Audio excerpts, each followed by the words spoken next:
Local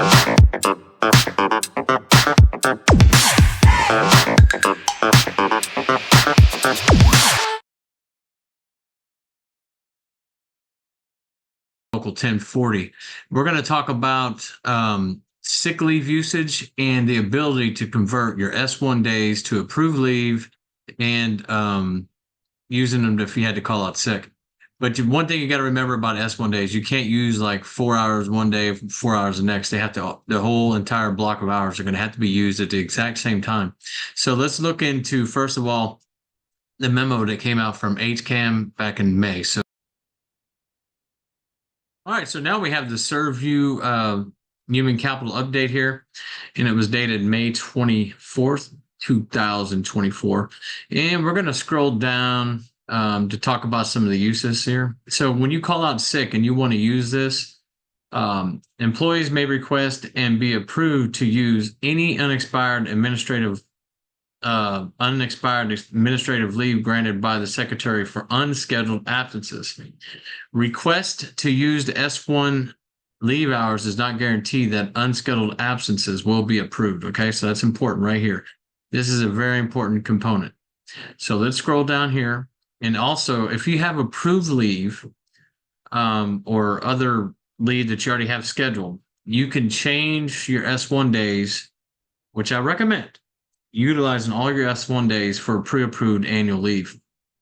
So that way you can build up your annual leave bank. Because one thing that we've all learned, it is difficult to keep up to date exactly how many you have left over. And the next thing we're going to talk about is we're going to roll to the contract. So let's bear with me for 1 second. We're going to pop this out and we're going to screen share over to the contract. And let's get to the CBA. I think it's actually on this tab, so hang on. Here it is. So we're going to talk about, here's the sick leave restriction. Sick leave, sorry. These are the uses in which you can use sick leave.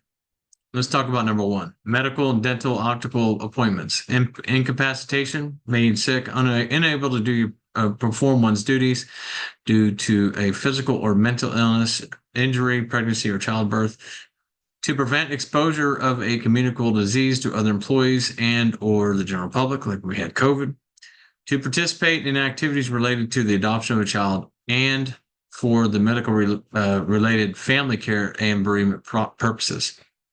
So let's say, for instance, you're taking care of your child. Obviously, you're going to call it sick, taking care of a family member of a related issue.